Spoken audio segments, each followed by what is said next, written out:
dagg déversé wuloo ko dagg 5% du prestataire déversé woo ko mais loolu xam na mu tudd loolu sàcc la. sàcc la moom la kii doon moom la Pape Sadio. en fait il l'a dit sans le dire quoi.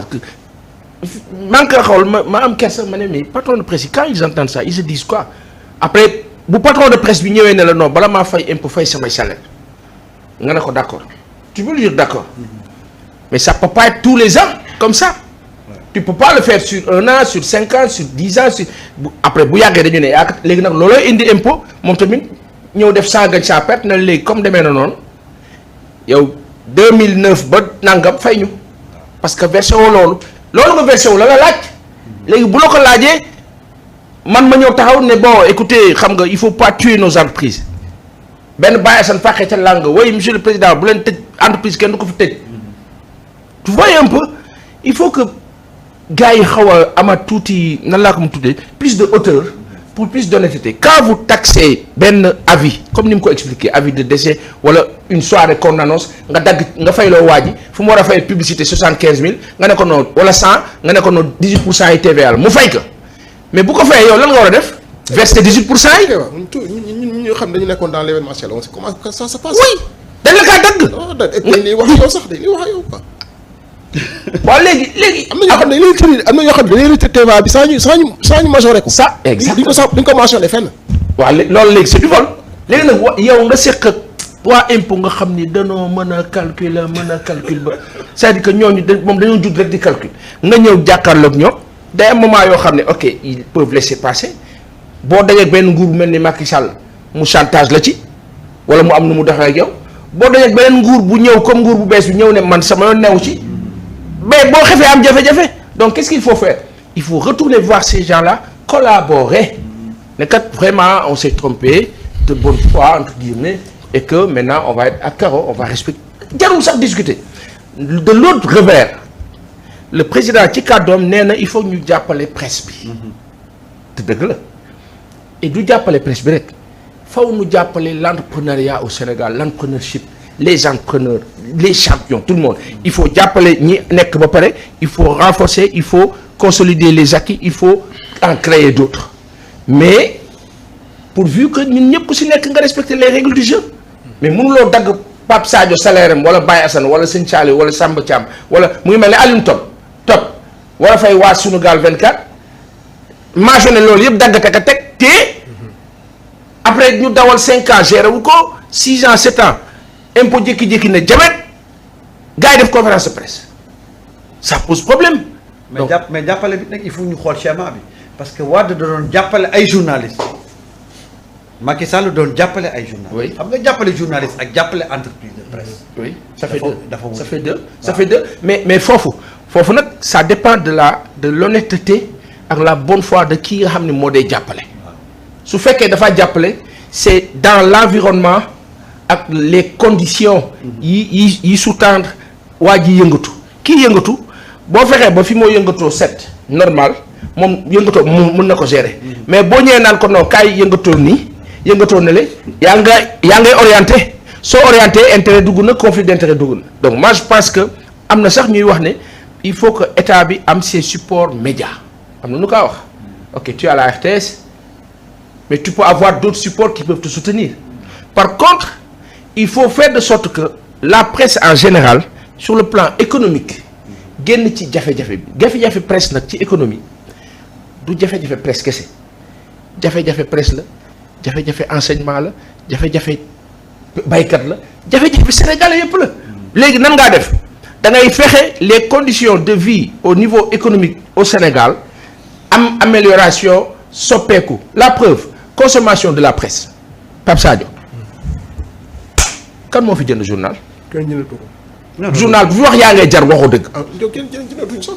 c'est l'observateur qui était à 100 000 exemplaires le tirage wàcc na bu ma jumul ba 40 000. man de journal sportif rek lay jënd journal sport rek lay jënd. waaw parce que boobu tout le monde consomme. parce que voilà léegi journaux yi benn jaru ci léegi nan la gars yi def ba exister ba dund. dóor rek. ah.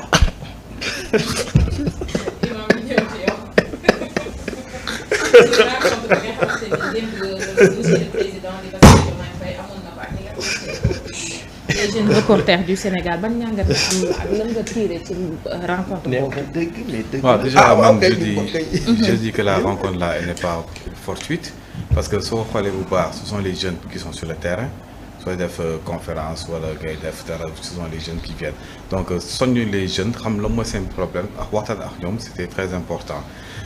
Par ailleurs, les jeunes sont confrontés à beaucoup de difficultés. La presse tamit, elle est confrontée à beaucoup de difficultés, mais il y a une grande part de responsabilité des patrons de presse. Parce que patrons de presse, comme nous l'avons dit sur plateau, comme nous le président de la République nous l'avons dit, on ne peut pas comprendre quelqu'un qui a facturé TVA, facturer des cotisations sociales bi nga xam ne soo màggetee moom nga war a utiliser ak soo feebaree tamit moom nga war a utiliser pour fajo mu jël ko dugal ko ci biir poche plus d'autres taxes yi nga xam ne daf koy prélever jël lépp jël ko dugal ko ci biir poche bi ça c'est du banditisme économique parce que derrière il y a une grosse perte bi nga xam ne état bi daf koy am la TVA appartient à l'état donc la TVA permet à l'état xaalis bu muy am mu mun ci comme ni nga ko waxee. tabax ay postes de santé defar ay tali defar ay forages mais la perte là bi nga xam ne si tout le monde fait ça mais état bi fan lay jëlee ay ressources donc il y a un problème avec les patrons de presse man ma question que je pose à chaque fois mooy est-ce que le modèle économique de la presse actuellement est viable. Il y a pas de modèle économique. Parce que là c'est une entreprise c'est un business est-ce que business su presse baax na non. Parce que des gens qui te disent que non suñu fayee suñu impôts yi tëj ça veut dire que ñoom vous n'êtes pas viable. Chaque année vous êtes habitué à ce qu'on vous fasse des exonérations wala des effacements pour que ci ginnaaw nga nekk benn groupe de pression affilié à l'État lu état bi bëgg nga doxal ko c'est à cause ça qu'il y a une défiance de la presse actuellement. Parce que la presse était un groupe de manipulation bi un certain nombre d'organes de presse étaient dans la manipulation pure et dure état bi leen àndaloon.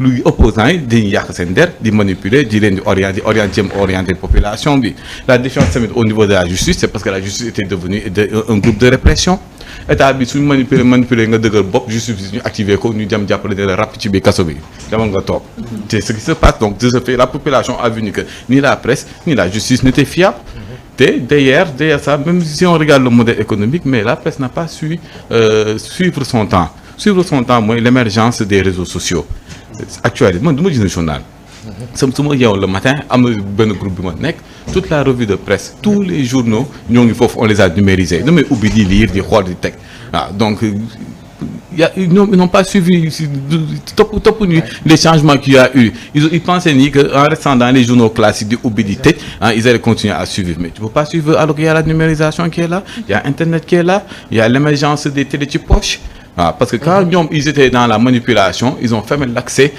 à l'opposition à leur télévision maintenant nag ce sont les télé ci poche qui ont permis à ces gens de pouvoir continuer à faire leur programme les lives sur Facebook sur TikTok moo tax gars yi mën a kii émerger donc maintenant nag ils sont face à un président à un dilemme ils ont un président en face d'eux bi nga xam ne ils ont tout fait pour qu'il n'arrive pas à la station suprême ils ont un premier ministre bi nga xam ne ils ont tout fait pour qu'il n'arrive pas à la station suprême donc exonération nañ ko fàtte xaalis bi ñu luubal nañ ko génne te nañ ko fay. kon daal chantage bi du jàll. non chantage mënul am parce que ils sont sur des groupes de pression nag mënul dox mais l'État le président wax na ko il faut qu'on aide la presse il faut que la presse devienne viable parce que un pays sans presse c'est pas un pays mais il faut que leur modèle économique puisse être viable il faut que tamit que exploitation des jeunes reporters yi mu mun a ji ñu mun ko teggi mais pour ça il faut que les patrons de presse redeviennent des entrepreneurs et des patrons sérieux qui payent d'abord leurs taxes qui payent leurs impôts et qui mettent en place des processus ak des mécanismes qui permettent de générer de l'argent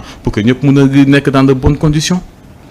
bon man fi ma bëgg a kii rek nga may ma tuuti fi ma bëgg a ñëw mooy ci deux aspects mooy la tentative de déstabiliser le régime à travers des médias français qui se sont installés ici daa fi ñëw tuuti quoi parce que France Média a tenu une réunion ici à Dakar il y a presque 2 semaines cette réunion-là elle est passée inaperçue maa si ñëw quoi mais quand bu ñu bëggee régler d'abord les problèmes de la presse je pense que Diomaye le président Bassirou Diomaye Faye li mu war a njëkk a def mooy faire revenir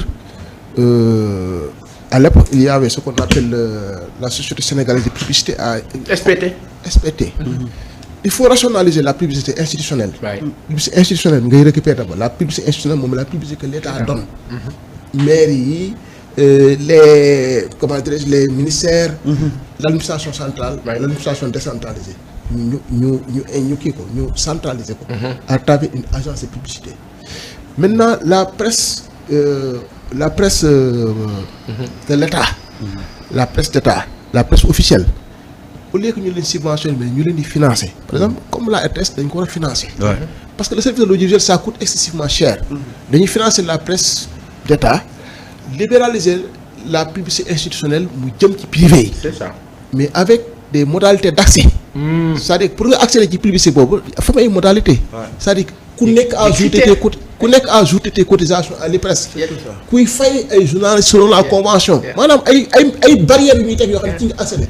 loolu boo ko defee non seulement di nga dimbali presse bi mais toute cette presse là nga xam ne nii. presse wooy kii la quoi façon comme ni ko Ivoiriens yi di waxee ils vont disparaître. Ils vont tous disparaître. C'est-à-dire que c'est la meilleure manière pour régler mais nag aussi nga def ko aussi la presse bi nga xam ne nii dañuy soog a nekk comme les sites ñu imposer leen un modèle économique. qui est conforme à leur revenu. Exact. Conforme à leur revenu. dugal leen ci canevas boo xam ne nii dañ leen permettre ñu mën a dund. léegi il faut les critères d'excellence yoo xam ne dafay permettre que presse bi non seulement day mën a accéder ci ressources de l'État. État mi ngi lay financer. jox la benn carnet. mënatoo nekk presse patron de presse yore télé yore rajo yor journal yor kii ku la neex nga saaga ko noonu. yooyu dafay jógee. te ñii mën nañu ko def xam nga moo tax mën nañu ko def. ils ne doivent leur nomination à personne. waaw ñoom de yore lu amaluñ leen bor de. waaw du sëriñ la. du xalif général. du bëkk néeg du kenn.